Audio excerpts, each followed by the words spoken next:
Hey, I'm Brian Van. I'm Max Van. And today we're going to recap Max Van's Moto America debut at Barber Motorsports Park last weekend.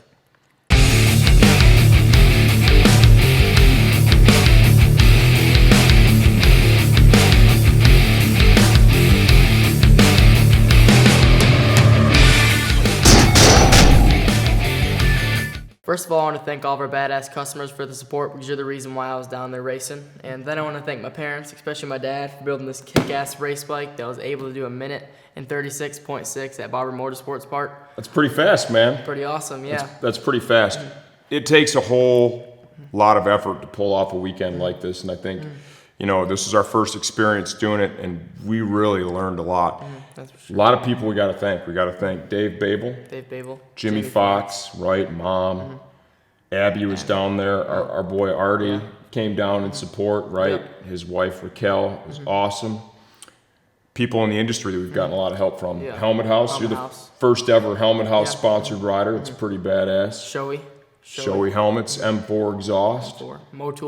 Motool, Josh over at Motool, and Vortex. Matt over at Vortex has always just been a great supporter of all of our project bikes and Max's racing effort. And it really takes a lot to get out there. Richard Harris building the dyno map for us from Sportbike Track Time, Apex Manufacturing. Jamie Henshaw. Pipe and eject hitting this bike. That's right. Yeah. Jamie's our motor guy, did a fantastic job. We're probably forgetting people, but just know we love and appreciate everyone. Okay, so this is basically, right, a 4-day process, right? We've got Thursday is move-in day, Friday is practice and qualifying, Saturday is final qualifying and racing, Sunday is warm-up and racing. Let's start off with Thursday. What was that like? Move-in day, super stressful. It's just a lot of going back and forth. A lot of hanging out. A lot of getting stuff ready. Yeah, a lot of hanging out. So you wait there on your little radio. You wait for them to call your name. We're a single event entry. Next year will be a full season, so we'll get to move in at a different time. But we didn't get in there till about 2 o'clock. We sat around for a few hours, man. Yeah. Get in there, get the canopy out, get the flooring set up, get the bike out. Tech, right? So that tech is a me thing. He helped me with this, but we roll the bike down to tech, and obviously I read the rule book and asked a lot of questions to friends who are already racing. We got it through tech on the first go. Yeah. Pretty happy about that. We also made sure that we were going to make minimum weight. Our bike came in. I didn't have a lower on it when I took it down. It didn't have much fuel in it. Zero fuel. Yeah, pretty much zero fuel. It came in at 317 pounds, right, if you guys want to know. And the minimum weight is 210 kilograms, rider and bike. Yeah, rider and bike. He was wearing shorts and a t-shirt. We put him on a scale. 141 I was. Yep. So we were going to be a few kilos off of the minimum weight, but he didn't have a race suit on, didn't have a helmet on, didn't have any boots on. The bike didn't have any gas or a lower. So we already knew with Max that minimum weight for us is not going to be a problem. So we got the bike through tech, and that pretty much sums up Thursday. We went out and had some dinner and woke up early on Friday, right, to get to the track. How many times did you ride on Friday? Twice, 2 times. There was FP1 in qualifying, and FP1 went pretty good.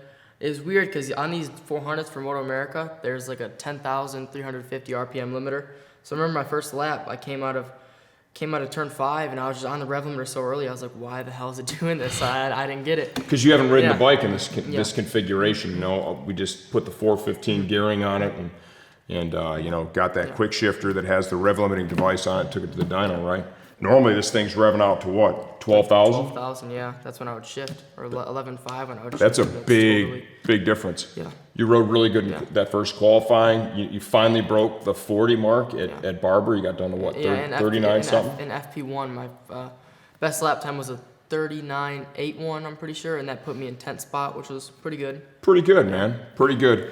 There's a lot of strategy to this whole qualifying, and I'll say that, the old man could have educated himself a little more before we got there, and I didn't do that. And first session on the weekend.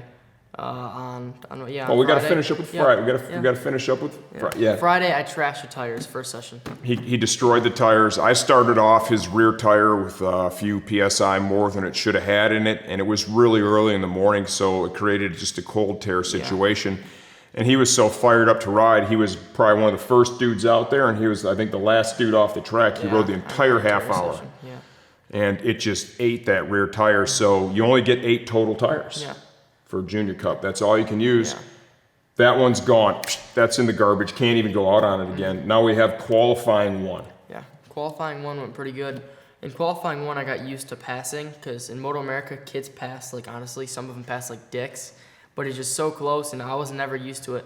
But I ended up qualifying at a 38.1, which was a pretty fast lap time, and I think that put me in P8, which I was pretty happy and We proud were about. stoked about that, and we were really hoping that was going to stand up because we had to use new tires for him to go out. I changed the front, and in hindsight, I should have left the front on. Yeah. I should have left the front on, and we'll work on that tire management for next time, and only giving you the rear that you had to have.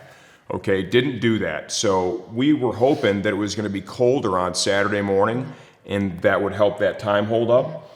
He had to go out Saturday on the tires that we took off, or that were on the bike on Friday for Q1. And he just was not able to find pace on those tires. We lost 5 positions. Yeah, Everybody went faster. And I went a second. I went 1.1 seconds slower, which was not a good thing. Yeah, I'd say it was a combination of where we were at with the tires, and you just Ryder and me. Yeah, you didn't ride Ryder great, and that tires, happens sometimes. That happens sometimes. That is what it is, and then we had to move on to the race. Obviously, for the race, we're using 2 new tires. I had to save the last 4 tires, 2 for the Saturday race and 2 for the Sunday race. Important to point out, too, we had Lenny Albin there from K-Tech. That He was helping awesome. us. That helped us so much. Every change Lenny suggested, we did, and they all worked. Yeah, they all helped 100%. He knows what he's doing. He knows what he's doing. Pretty grateful for him, honestly. No question, Okay, let's break down Saturday. What are we doing on Saturday? So Saturday, the first session of the day was Q2, and that I didn't feel the greatest through there, honestly. And you were on the tires that were left on the bike from Q1. Yeah. Everybody else did it right. We did it wrong. Yeah. They all had new tires on the bike, at least a new rear. Everybody went faster. You could have rode harder too, and I think we really learned that too when we got into Sunday's warm up. Yeah. And we're going to tell a really funny story here in a minute. But when we got into Sunday's warm up, what you learned is you can push a lot harder on a tire that's got a little bit of wear on it, right? These Dunlops they're using for Junior Cup are really good. So bottom line is we got shuffled back to P13. That's not the place that you want to be. Leading into that first race. Yeah, I was. How did you feel? Should have had a diaper on. I was so nervous. Even on the starting grid, I was so nervous, and that never happens to me. Usually, as soon as I put that visor down, I'm all go. But I just know how fast those kids are and how talented they are, every single one of them. So I was like, dang, I'm really out here battling with these dudes. And that 100%. Even that kind of pushed me into a point where I didn't push early enough in the race. I didn't put lap times. And that's all right. Fast enough, yeah. You ended up with a P10. You rode well. What was your best lap time there? I think another 38.1 or something like that. Yep. So you rode about the same pace that you rode. So we at least got back to where we were Friday in the afternoon. That evening, for those of you that really know Max, his girlfriend is Abby Davis, the sister of Blake Davis, who's another racer. He only gets to see her a few times a year, so. Long story short, Max wanted to have a date with Abby and didn't want to eat at the restaurant we were eating at. He wanted to eat at a different one, and this resulted in the old man having to drive an hour and a half there and back to drop her off, and we did that. But I told him in trade, I said, if we're going to do this for you, you're going to go out in Sunday morning warm-up, and you're going to give me a 37. Yeah. What'd you do? 37.6. 37.6 Sunday morning. So we show up at the track, right, and we only got 15 minutes to warm up now. We got the tires on the bike that we had from the first race. They were in relatively good condition, 11 laps. And you got a little help from your hombre, too. Rocco Landers, thank you, buddy. Yeah, I appreciate it. Yeah, he's a cool kid, man. I like Rocco a lot. Rocco went out with him, actually behind him, and then passed him and a couple other kids and got in front of Max. I saw him look back, exiting turn 5. He looks back, he taps his tail, and then I was setting sail. Setting sail, yeah. A little help from your friends. So that was great, and really felt good about that. And I could tell when you came in, you were stoked, man. Felt great. Couple of new tires on the bike. We're ready for race 2, right? And let's talk. How did you feel on the starting grid there? Still nervous, but not as nervous, because I knew how it was gonna happen. I knew how turn 1 was gonna go. So I was just, it's gonna be the same as yesterday, and that's kind of how it went. So I got a pretty bad launch because I don't know. with these things, with the restrictor plate, you have to slip the clutch a little bit, and I never do that. So I just let go of it, and usually I get a really good launch in that way, but I wheelie it every time, and that kind of kills my drive heading into turn one. Just so you know, I got something coming to fix that. Dad's going to take care of that. It's going to launch like it used to and still have a slipper clutch. But, and so very early, that first lap, they get into turn 5. And you're right there on the back. You're right there in your position still on the back of the group, ready to race with them. And what happens? I was right on the back of everybody, but 2 people, they qualified ahead of me, but I passed them in a different turn.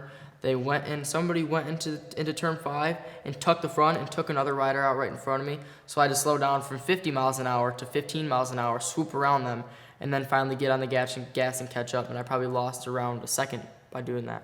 Yeah, and I could tell you came out, and when I saw you coming down the back straight, I'm like, ooh, wow, that's a gap. And I wondered what happened. From my vantage point, I couldn't see it, and they didn't show that crash on. No, not at all. On the live stream. Yeah, that disappointed me a little bit, but whatever. I mean, you put your head down, and what was really good is, after that, it's going to be very difficult to catch back up to him. He held his position. He ended up in 11th that day, the final result. But what you did is you initially, your lap times out of the gate need to be a little faster, right? But then you picked up the pace, and then you did your best laps at the end of the race. Like the very last lap, it was 36.6. and I had no draft, lots of wind, so it was kind of killing everything.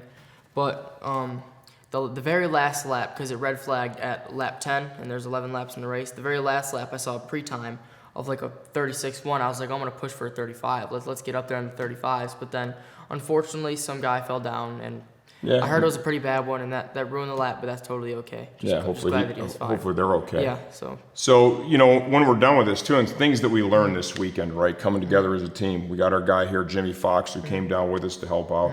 Jimmy's great with data. These lap timers, right? These DLs, you're able to pull all these split times and all this cool nerd stuff out of it. And Jimmy did that after each session with Max, and it really helped. Helped out so much. What we saw is that in that race, Max did a best rolling lap, and I'll explain that in a second, of a 35.4.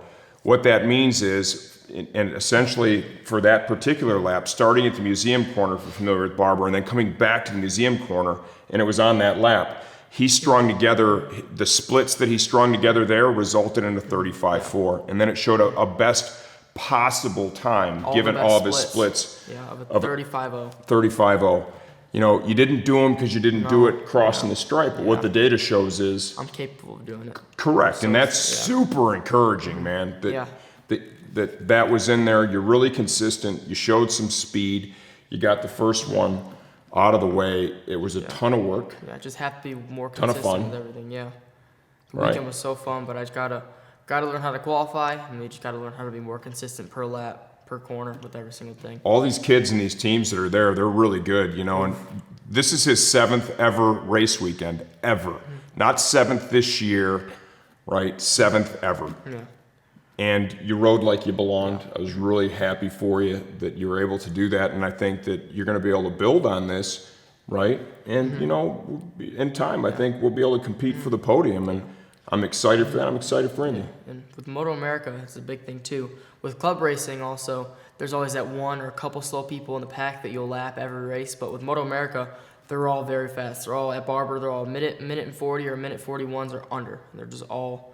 They're all hauling. And on these bikes, that's flying. Oh, a minute 40 on this bike at Barber is fast. I mean, you guys are all operating with, let's call it 40-ish horsepower. That's really not a lot.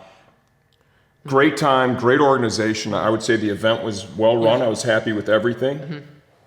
The officiating, right? The tech inspection, the registration people. Give a shout out to Danielle. She's super nice. Awesome. Probably the nicest person I met there. Really. Yeah. Like her. Thanks to our friends Chris and John Ulrich too. They let us use their hot pit, which is kind of cool. Pretty cool, yeah. Get to use the M4X Star Suzuki. I didn't experience it, but they did. Yeah, well, we got to stand under while you were out there riding. All in all, great weekend. I want to thank everybody too for all the support. That's what allows me and the kid to get out there and do all this.